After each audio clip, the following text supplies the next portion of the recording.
Bem-vindos de regresso ao E o Resto é Ciência e hoje, tal como foi prometido a semana passada, vamos viajar até África. E em África vamos viajar até o ponto culminante do continente, portanto, a montanha mais elevada, que é o Kilimanjaro. Não é apenas a montanha mais elevada de África, é uma montanha que é também, em termos de montanha isolada, a maior montanha isolada do planeta e que tem uma origem muito interessante e tem uma história, e tem muitas histórias para contar. Tem histórias de exploração, histórias de evolução, histórias de literatura, histórias de, enfim, até inclusivamente etnografia e etnologia. Mas hoje vamos sobretudo centrar-nos naquela montanha, na sua origem e numa coisa muito particular, que é como é que se mede uma montanha, como é que se mede a altura de uma montanha, até porque eu sou o José Manuel Fernandes, comigo está o Miguel Miranda é geofísico, é membro da Academia das Ciências e, além disso, já subiu ao Kilimanjaro, precisamente numa missão para medir com maior rigor a altura dessa montanha. Uma missão de colaboração entre a comunidade científica da Tanzânia e a comunidade científica portuguesa, em particular a Universidade da Beira Interior. Bem, mas antes de ir aí, se calhar vamos começar por aquilo que é um pouco a nossa mitologia, que é um conto pequenino, mas muito conhecido, do Hemingway, não é? E eu vou dar o texto, que penso que muitos de vocês já leram, mas que é sempre bom de ouvir, e que diz: Kilimanjaro é uma montanha coberta de neve a 6.000 metros de altitude e diz-se que é a montanha mais alta de África. O seu pico ocidental chama-se Ngaga Ngai, a Casa de Deus. Junto a este pico encontra-se a carcaça de um leopardo. Ninguém ainda conseguiu explicar o que procurava o leopardo naquela altitude. Nós temos aqui um mistério para resolver, vamos tentar resolvê-lo neste programa, que é o mistério do leopardo, mas antes de irmos ao mistério do leopardo, vamos começar pela mitologia do próprio Kilimanjaro, que é uma montanha que desde, podemos falar, milénios. Sim, o Ptolomeu, que é, digamos, eu poderia dizer o pai, mas não é o pai nem o avô, é o tetravô dos geógrafos, descreve a existência de um relevo importante no norte da África, a que chama os Montes da Lua, perto do local que, esse sim também mítico, que seria a nascente do Nilo. Porque a nascente do Nilo foi uma questão discutida durante muito tempo. E procurada durante muito tempo. E procurada durante muito tempo, por muitas razões. Por muitas razões. E ainda hoje não se sabe o que é que se referia aos Montes da Lua. Mas das montanhas que existem em África nesta latitude, nós temos três, não é? Que é o Quénia, a Ruwenzori no Uganda e temos o Kilimanjaro. E provavelmente o Kilimanjaro é que deveria dar esta ideia de uma montanha muito alta, porque ele é visto de uma distância muito grande. E tem o cume coberto de neve. E tem o cume coberto de neve. E, portanto, é interessante pensar que em 1848, não é assim há tanto tempo, existe um missionário alemão que avista no dia 11 de maio desse ano uma grande montanha cuja parte superior lhe parece branca e que o seu guia local descreve que aquilo é frio. Ele reconhece de imediato que se trata de gelo, mas não identifica nenhuma palavra local que sirva para gelo, porque o gelo não era propriamente uma substância que fosse comum. Estamos a falar de uma montanha que fica muito perto do Equador, não é? E quando chega à Royal Geographic Society, ele é recebido com incredulidade, porque a ideia de que pode haver gelo tão perto do Equador estava fora de consideração naquela altura. Enfim, percebe-se porquê. Bem, para termos uma ideia, eu estive aqui a fazer uma conta. Esta montanha tem cerca de 4.000 km², não é? 4.000 km² é como se nós fizéssemos, se fosse um círculo, portanto, era um círculo com 70 km de diâmetro. Ora, era, em termos de área, estamos a falar de uma área equivalente ao distrito de Coimbra, uma área maior que o distrito de Lisboa. Portanto, quando falamos da montanha do Kilimanjaro, estamos a falar, enfim, chamamos de uma montanha isolada. Ela, em rigor, não é completamente isolada, porque são 3 montanhas.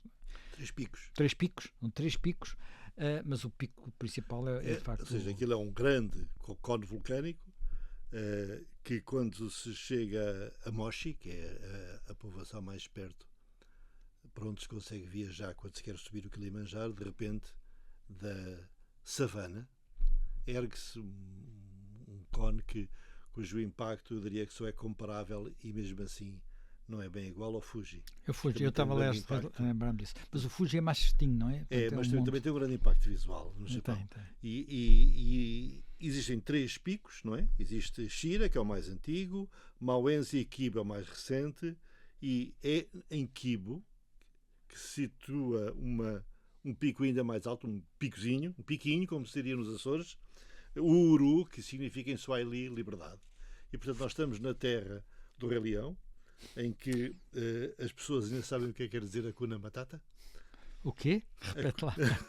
Hakuna Matata, toda a gente sabe, pelo menos quem teve filhos da idade dos meus e viu o Rei Leão muitas vezes.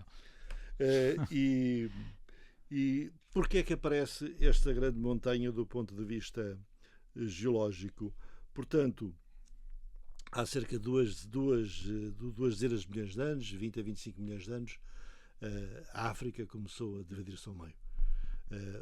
Na Etiópia nasce aquilo que se chama um rift, uma separação. Aquilo que se chamava antigamente África, para os geólogos e geofísicos, começa a chamar-se Núbia, para o lado do Ocidente, e Somália para o lado do Oriente. Digamos, a parte da Somália é pequenina, apanha basicamente ali o chamado Corno da África, não é? Não, mas apanha tudo para o sul, sim, claro, até apanha metade de Moçambique ainda. Até Moçambique. E estende-se um bocadinho para este. E depois todo o resto da África, portanto o Saara, toda a África Ocidental, tudo isso é a Núbia. Para os portugueses isto tem algum sentido geofísico, porque é devido a isto que provavelmente a placa africana começa a afastar-se mais lentamente da América do que a placa euroasiática, e esta diferença de velocidades é que faz aparecer os Açores. Isso cá vamos falar com mais detalhe noutra altura, falaremos com mais detalhe noutra altura, mas já vamos tentar perceber melhor. Mas é interessante pensar que ao longo deste rift aparece uma sequência grande de lagos, que muitos conhecem, como o Niassa, o Vitória, o Tanganica, que se prolonga até Moçambique, cujo território aumenta todos os anos alguns milímetros. Esse movimento, de resto, alguns milímetros, nós achamos que é muito pouco, mas isto vai acumulando, e isto vai gerando, como tu disseste, processos vulcânicos. Enfim, neste momento os vulcões não estão ativos como noutras regiões do mundo, não quer dizer que não possa acontecer alguma coisa, mas neste momento não estão, e estamos a falar de uma região que foi nascendo e foi sendo modificada muitas vezes ao longo deste período. Porquê é que eu estou a falar disto?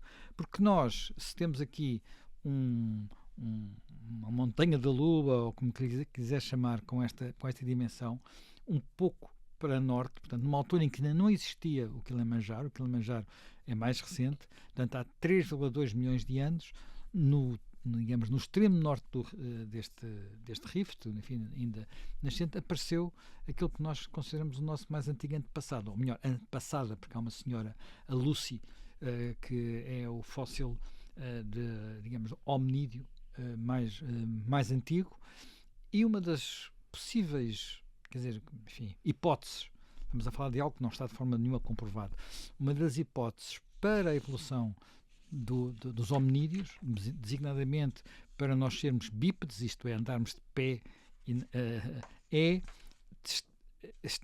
estar-se num ambiente que estava a sofrer uma mutação relativamente rápida. É evidente que isto, quando falamos em mutações rápidas, falamos ou falamos em evolução das espécies, não falamos em dezenas de anos, falamos em centenas ou milhares de anos mesmo. Mas uma evolução mais rápida, com ambientes a serem transformados com bastante rapidez. Há lagos que aparecem e desaparecem, planaltos que sobem e descem, são erudidos, abrem-se valas de rios e surgem grandes montanhas. Isso é uma hipótese. Enfim, se é verdadeiro ou não, talvez um dia destes venhamos a saber. A vida é muito simples. Os biólogos sempre consideraram que era a biologia que determinava a geologia. Não, os geólogos, em contrapartida, têm uma opinião que é parecida, mas é inversa, achando que é a geologia que determina a biologia. Na verdade, hoje em dia, preciso dizer que existe uma área em grande expansão que se chama biogeodinâmica e que tem a ver exatamente com esta interação entre os processos biológicos e os processos geológicos, que parece ser muito complexo e muito importante para a história da Terra. Porque falámos ainda há pouco tempo da questão da Lua de ser apenas um planeta que tinha uma única capa, e é por isso que a Terra também já foi assim. E o que é que permitiu que a Terra passasse de uma capa, uma tampa estagnada, em como português, a Lua, não é? que poderia estar cheia de crateras como Exatamente, a Lua, mas não está. mas estagnada, mas sem dinâmica, para uma situação de tectónica de placas.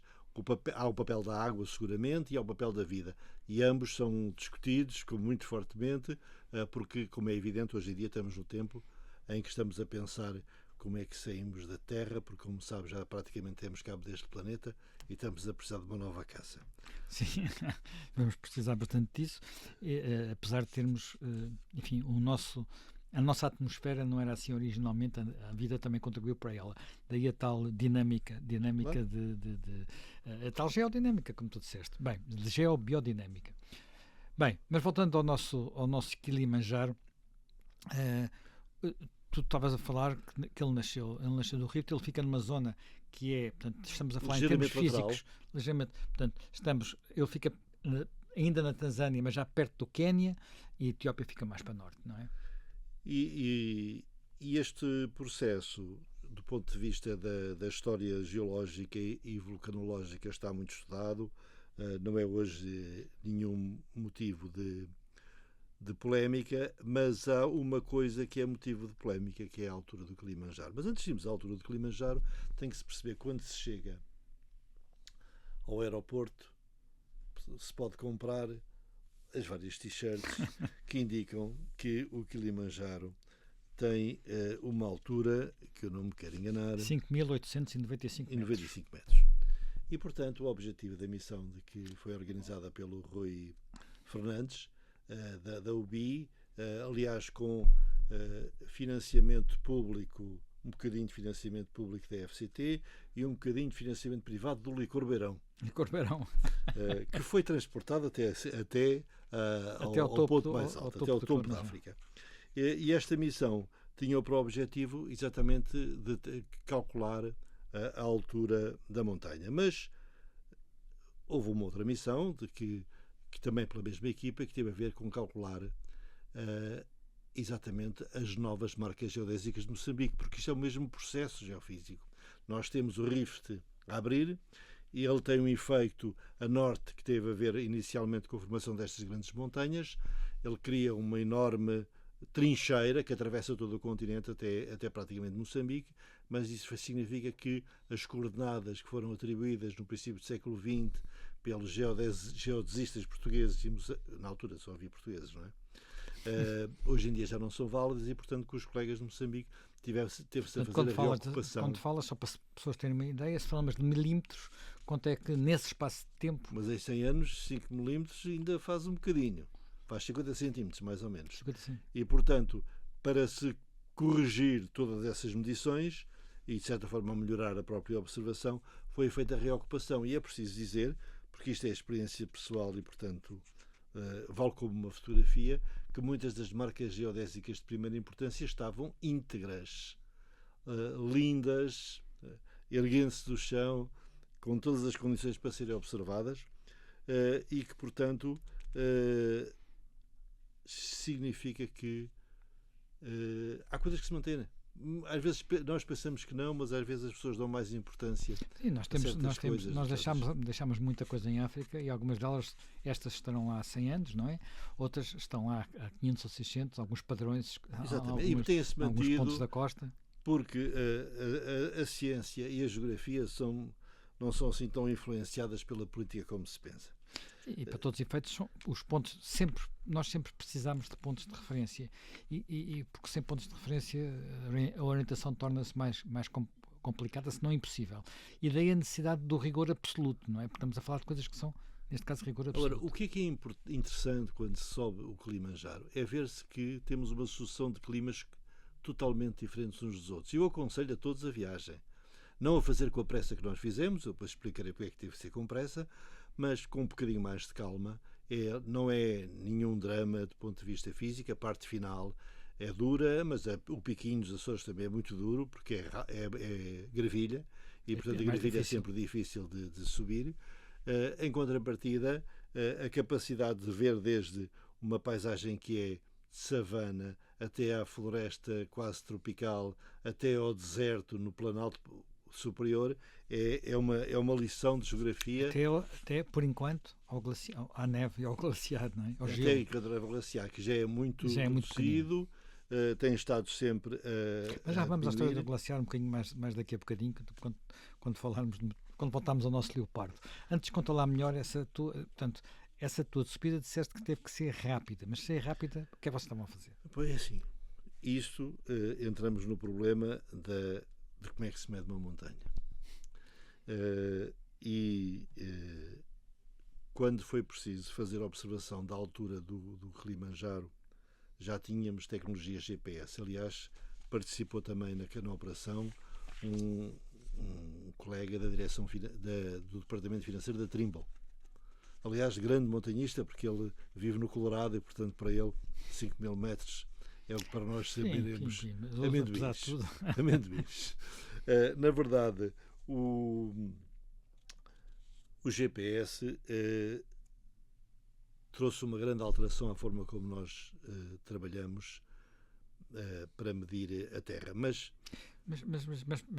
antes de ir isso, vamos lá só, para quem não tem bem presente, o GPS, basicamente, o que faz é nós, portanto, temos um aparelho que está ligado a satélites e, através da triangulação com os satélites, nos dá a nossa posição exata. Agora, estamos a falar podemos chegar ao nível de precisão de metros, já percebemos, todos nós andamos com o telemóvel no bolso e percebemos que ele nos dá a precisão de metros. Mas de centímetros e de milímetros? Com um tempo de ocupação suficiente pode-se melhorar muito a precisão. E, por exemplo, a observação que foi feita no topo do Kilimanjaro, penso que durou 45 minutos. 45 minutos a medir as posições. Só que o GPS tem uma grande vantagem e um grande problema. A grande vantagem é que ele mede a posição num referencial inercial relativo ao centro da Terra. Mede a distância ao centro da Terra, vamos por a questão assim. E, portanto, mede uma distância geométrica. Ao centro da Terra. Ele mede geometria. E o problema é que a vida não é só geometria. Ou seja, na verdade, o que se passa é que vamos imaginar que nós queremos construir um terraço, coisa que é vulgar, e precisamos de ter uma pendente que também não pode ser grande, porque se ela for grande é desagradável. Mas se ela for pequena demais, a água não escorre. Então, infiltra-se os nossos telhados. Não é? Dá cabo de tudo, tem que ser recuperado pouco tempo depois. E nós precisamos de garantir que ela tenha uma certa pendente. Quem diz isso diz também um sistema de abastecimento de águas ou um sistema de águas residuais. Nós precisamos de saber o que é que está acima e o que é que está abaixo. Isto não é como o Hermes Trismegisto, que diz que o que está abaixo é como o que está em cima e vice-versa. É preciso mesmo saber como é que estamos ou não numa horizontal. Quando nós dizemos a Serra da Estrela tem, quase 2.000 metros, aliás, 1.992 metros. Nós, na verdade, estamos a falar da distância ao nível do mar. Se as pessoas dizem ao nível do mar, e está sempre escrito em todo lado, o que significa que eu tenho o GPS e ele mede muito bem a distância ao centro da Terra, mas ele também tem que medir onde é que está o nível do mar naquele sítio. E nós sabemos que o nível do mar coloca mais do que um problema. Muitos problemas. Um deles é que nós temos, no nível do mar, não é sempre igual porque temos marés. E além de termos marés, às vezes, como vimos naquele episódio que fizemos sobre o Pacífico, nem sempre está tudo exatamente ao mesmo nível. Mas nós vamos já entrar em mais detalhe na segunda parte E o Resto da Ciência. Fazemos agora um pequeno intervalo. Estamos aqui no Kilimanjaro, já nos ligámos ao satélite, mas o satélite dá-nos a distância lá do pico do Kilimanjaro ao centro da Terra, mas nós queremos saber a distância ao nível do mar. Exatamente, é aquilo que importa, não é? Temos que saber onde está o nível do mar sem ter que fazer um buraco grande, um poço que liga ao nível do mar para saber onde é que está, coisa que, devo-vos dizer, o Leonardo da Vinci pensou. Isto tem a ver com... o teorema de Clairaut, mas falaremos disto noutra altura. É só para dizer que é preciso saber onde é que está o nível do mar e a única forma de o fazer é medir o campo da gravidade. Portanto, o que nós precisamos de saber é se eu colocar um berlinde neste sítio, que ele não se mova nem para um lado nem para o outro. E isso não é um plano. Isso não é um plano. É horizontal. Isso é que é a verdadeira horizontal. E o que se passa é que quando nós temos uma grande montanha como o Kilimanjaro, a horizontal está muito torcida. E está torcida porquê? Porque o que é que mantém a montanha lá em cima? Nunca pensaram nisso. O que é que mantém? Porquê que ela não se desfaz? Não desce? Porque sabes que há um limite para o tamanho de uma montanha. Nós não podemos ter montanhas de qualquer tamanho. Porque nós só podemos ter montanhas que a litosfera seja capaz de aguentar. A litosfera é a crosta. É a parte mais dura. A parte mais dura que está por cima do por isso é que não temos montanhas de 30 km, nem de 40. Porque essas não são possíveis. Essas afundam-se dentro do planeta. E, portanto, para ser possível fazer isto, nós temos que ter aquilo que se chama uma raiz. E então, isto é um problema básico de geofísica, percebeu-se que quando nós temos uma montanha, quer dizer, temos uma raiz, ou seja, temos material menos denso mergulhado em material mais denso, e quando nós temos um oceano, temos uma anti-raiz, quer dizer, que são oceanos muito fininhos, porque a densidade do basalto dos oceanos é muito elevada. E, portanto, o que isto quer dizer é que ela tem que ser compensada por uma anti-raiz, enquanto quando nós temos uma montanha, o que é que está a aguentá-la? É a rolha, a madeira que mantém um barco ao cima da terra. É aquilo que flutua sobre... Aquilo flutua, de certa forma. Portanto, em princípio é uma coisa mais espessa, não é? Mais espessa. Para baixo e para cima. Mas ao termos essa rolha, essa raiz, o campo gravítico é alterado. E é alterado de tal forma que nós podemos ter para termos o mesmo potencial gravítico, temos de estar um bocadinho mais acima. Isso faz com que a distância entre o nível do mar, que é o potencial gravítico, é médio igual ao nível dos oceanos. Médio, lembrem-se do Pacífico. Daí até ao topo da montanha é que é a verdadeira altura da montanha. E posso perguntar, mas que raio, porque é que isso é que é a altura? Porque todos os processos que nós conhecemos dependem da gravidade. Por isso é que se fazem tantas experiências de não gravidade. Agora, por exemplo, na viagem à Lua que foi feita, ou à Lua não, quer dizer, à volta da Lua, e a água corre de onde está a gravidade, o potencial mais alto, para onde está o potencial mais baixo, ponto. E todos os processos são assim, biológicos, inclusive. Nós também sabemos que, como costuma dizer, para cima, para baixo todos os santos ajudam, não se pode dizer o mesmo quando subimos uma montanha. Mas é o Newton que ajuda para baixo. e, portanto, quando estamos a falar de medir uma montanha, nós temos que reconstruir as duas coisas. E, portanto, ao mesmo tempo que a equipa de geodesia media as distâncias ao centro da Terra, tinha que haver uma outra equipa a calcular onde é que estava o geóide. O geóide é o nível do mar. É a palavra fina para falar em nível do mar, é o geóide. E tem graça porque... E tu fazias parte dessa equipa? Eu fiz, não, eu tive com a primeira. A segunda foi o Joaquim Luís e foi o Macael, um jovem também que estava, não sei se em Coimbra, se na Beira Interior, holandês, mas que vive em Portugal há muitos anos, e eles estão com um gravímetro e iam medindo o valor da gravidade. O gravímetro é um aparelho uma coisa estranho. que nós não usamos exatamente. Exatamente. Não é um aparelho que não andamos com ele no bolso. Não andamos com ele no bolso, se bem que agora andamos com acelerómetros no bolso sem saber. Mas o gravímetro não andamos. E não andamos porque ele é um aparelho muito rigoroso, mas que se baseia num princípio físico que é razoavelmente simples. Mas como é que nós podemos medir a gravidade? A gravidade influencia duas coisas. Influencia o peso dos corpos e influencia a queda dos corpos. São coisas diferentes. Aliás, um dos grandes problemas da física é exatamente a equivalência entre as duas massas. Mas isso também são contas de outro rosário. Mas para perceber, temos uma mola como se fosse um dinamómetro. E vamos ver como é que a mola estica e encolhe para sabermos a gravidade, ou então temos uma bola que deixamos cair. E existem gravímetros dos dois tipos. Os gravímetros da bola que deixa cair, são dificilmente transportáveis, são transportáveis, mas no limite medem realmente a gravidade absoluta. Existem hoje vários, mas não são muito confortáveis para levar para cima do Kilimanjaro. E depois existem gravímetros que têm uma espécie de mola em quartzo, que são capazes de medir 10 levantado a menos 9 do G, que eu digo-vos que é uma medida muito precisa, desde que estejam com uma temperatura controlada e em vácuo. E foi com um desses gravímetros que foi utilizado, mas ele mede diferenças. O que é que significa ele medir a diferença? Ele não sabe quanto é que é a gravidade absoluta, mas se tiver 2 pontos, ele sabe qual é que é a diferença de gravidade entre esses 2 pontos. E ao medir a diferença de gravidade, mede a diferença de altura ao nível do mar? Exatamente. Ao medir a diferença de gravidade, ele vai somando e vai calculando a gravidade. Porque existe uma rede mundial que tem valores absolutos de gravidade calculados em todo o lado. Porque isto usou-se muito em prospeção, em determinação de localização mas de há minas. diferenças grandes? A gravidade varia com a altura, mas pode variar também com o local. Varia com a altura e com a posição. Com a posição. Varia muito com a altura. Ainda sei que são 0,30 a 36 miligal por Quer dizer, no fundo, o que estás a dizer é que tu pesas um bocadinho menos no topo do Kilimanjaro. O meu sonho para emagrecer para já era ir à Lua, não é? Como sabem, porque era uma redução radical. Depois já subir o Kilimanjaro, tirar assim uns gramas.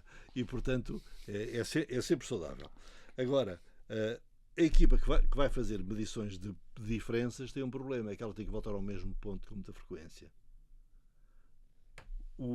Tem que andar a subir e a descer. Tem que andar a subir e a descer. E, portanto, esses circuitos não podem ser lentos, porque nós temos as marés terrestres que falamos quando falamos das marés do oceano.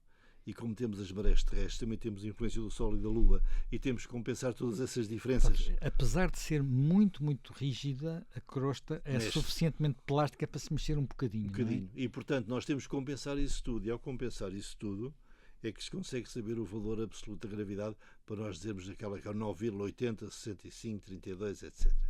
E o que é interessante perceber-se é quando nós vamos fazer a medição da altura do Kilimanjaro, o nosso valor foi ligeiramente diferente a todo o que estava escrito nas t-shirts.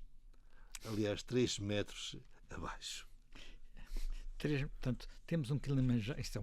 Roubaram 3 metros ao Kilimanjaro. E as autoridades da Tanzânia não ficaram muito satisfeitas. Vamos lá ver. E fica bastante abaixo do que dizia o Hemingway, que falava em 6 mil metros. Não chega Sim, lá. mas era mais ou menos. Mas é um escritor. É a literatura, não é um físico. E, portanto, este valor ainda pode ser, obviamente, refinado, mas o problema não é, mais uma vez, a distância ao centro da Terra. Essa calculamos nós bem. O problema é onde é que está o nível do mar. Porque o nível do mar é influenciado, como já percebemos, por muitas coisas, porque nós queremos saber o nível do mar mesmo onde não há mar. E esse é que é o principal problema. E então, vocês acabaram por conseguir fazer isso, e se é tal razão, tu me explicaste que os últimos, não sei, 1800 metros, 1200 metros de escalada foram um bocadinho duros, não é? Porque andavam para baixo e para cima, não basta... Não... Eles andavam para baixo e para cima, um bocadinho cá mais em baixo, mas nós tínhamos que ser sincronamente com eles e, portanto, acabou por... quanto mais curto é a viagem, mais dura é para as pessoas, mas é preciso dizer que a maioria dos instrumentos foram transportados pelos guias locais. Sim, mas outra coisa também é preciso dizer, porque quem nunca subiu uma montanha não tem às vezes noção disto. É que nós, quando estamos lá em cima... temos menos oxigênio à disposição, não é? Portanto, nós quando estamos lá em cima, a pressão do ar é muito mais baixa, o que significa que nós, cada expiração e inspiração, tem mais dificuldade em pôr-nos oxigênio no sangue. Que é uma coisa que muitos de nós não têm consciência. Quem não teve em 4.000, 5.000 metros, já se nota se estivermos nos 2.000 metros da Serra da Estrela, mas só se começa verdadeiramente a notar acima dos 3.000 metros. Mas é muito simples, com falta de oxigênio respiras tipo um cão. Há um exemplo que uma vez me contaram que eu acho maravilhoso, que é alguém que uma vez visitou aquele observatório que está nos Andes, que também é aquele grande telescópio dos Andes, e à noite vieram, então vamos lá até lá fora, não é? Saímos aqui de dentro deste ambiente controlado, climatizado, vamos até lá fora. E olhem para o céu. E as pessoas olham, à noite. E o céu era um céu estrelado, bonito, e eu sei, mas apesar de tudo não é assim tão diferente do céu que eu conheço lá da minha terra, não é? E depois, agora, tomem lá um bocadinho, uma máscara de oxigênio. E é como se o céu se iluminasse. Porque, de repente, com mais oxigênio, o nosso cérebro e os nossos sensores oculares ganham uma capacidade que não tinham antes. Agora, quando estamos a subir, e é um trabalho físico, isso ainda fica mais aflitivo muitas vezes. Não é? Porque tens sorte, porque o oxigênio não tem que passar pelo estreitor Bush. Se tivesse, estaríamos mais dificuldade. Apesar de não ser assim tão longe dali, não é?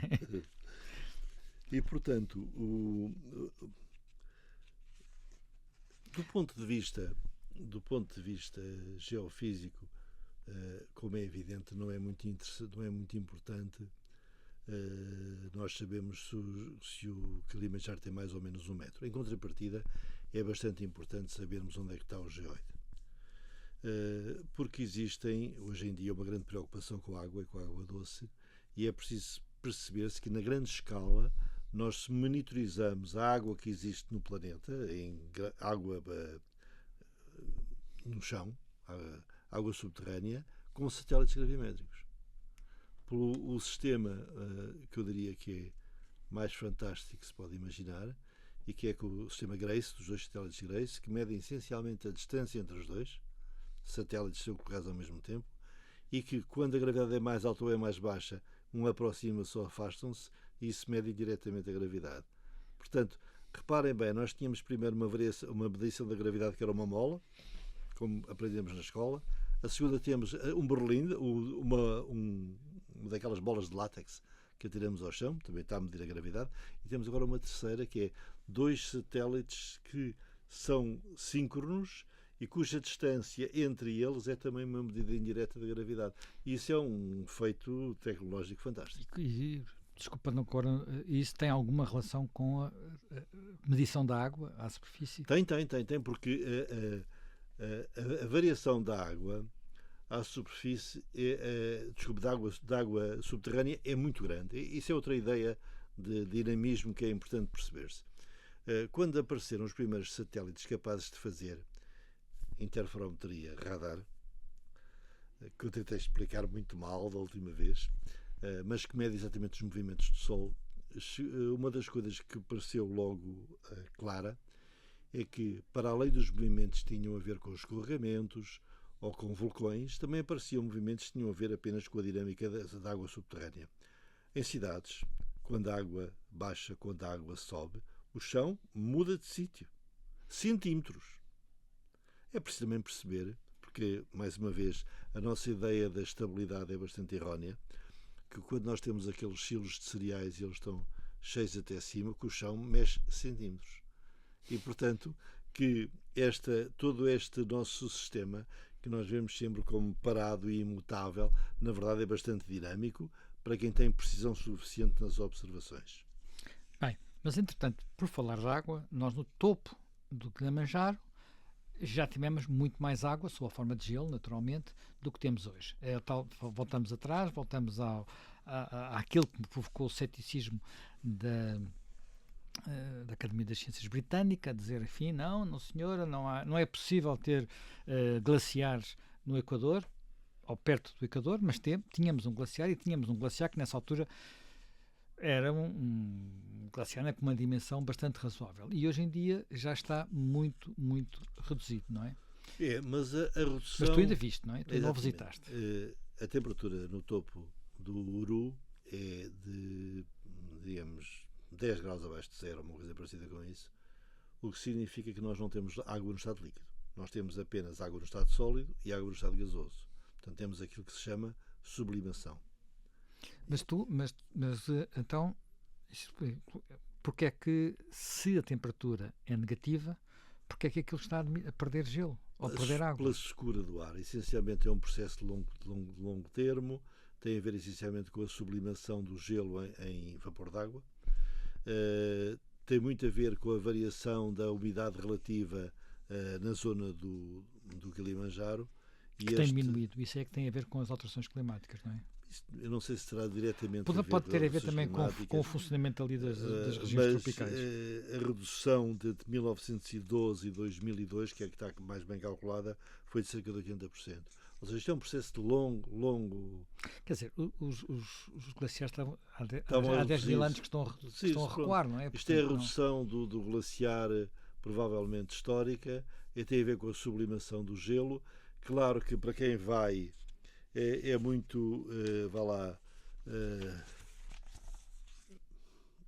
impactante e emocionante verificar que o glaciar está a desaparecer.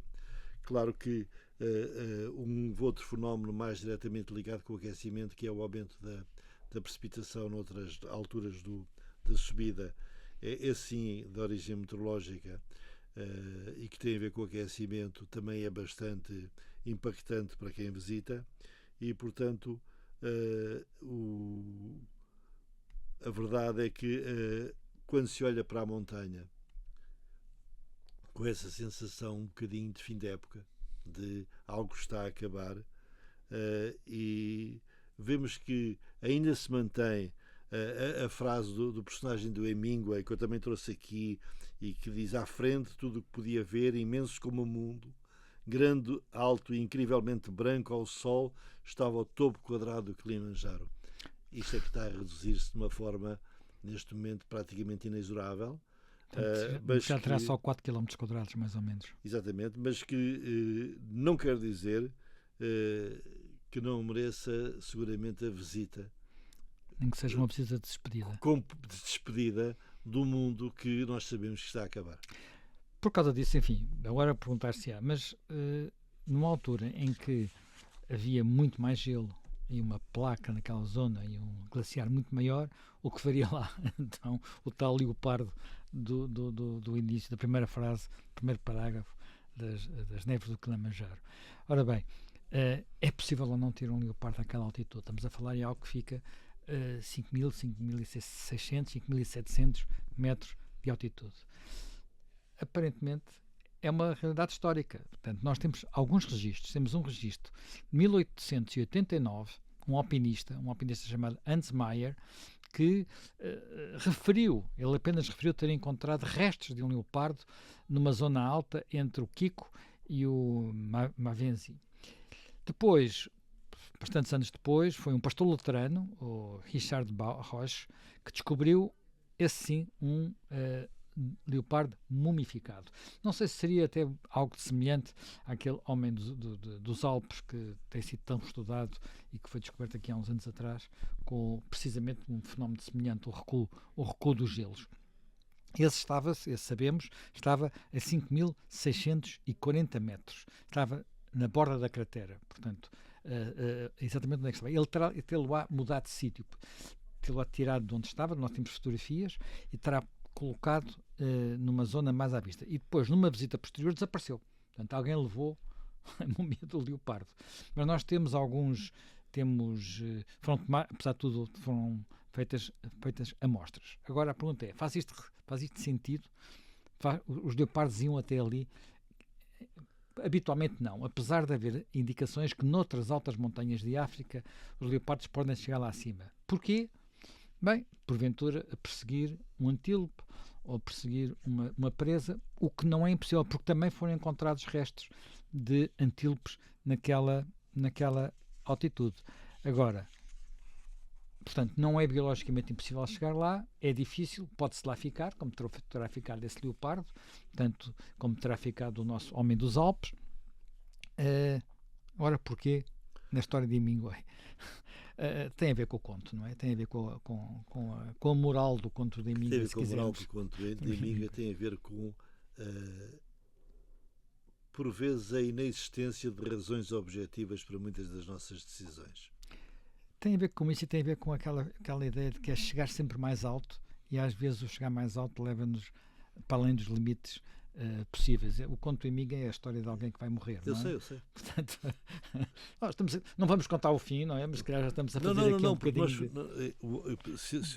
se há um objetivo desta nossa conversa hoje, é que só se continua a olhar com emoção para a natureza, se aprecia estes excessos. O Kilimanjaro é um excesso, é um exagero, é aquilo que foge da normalidade, tal como o leopardo fugiu da normalidade. E nós não podemos viver toda a vida só com normalidade. Exatamente. E não podemos achar que, porque é difícil, porque fica muito alto, porque é muito frio, não se vai lá. Há sempre aquele desafio, porque é que sobes o Everest ou porque é que sobes o Kilimanjaro? E a resposta é, porque está lá. E assim ficamos. Para a semana temos mais um E o Resto é Ciência.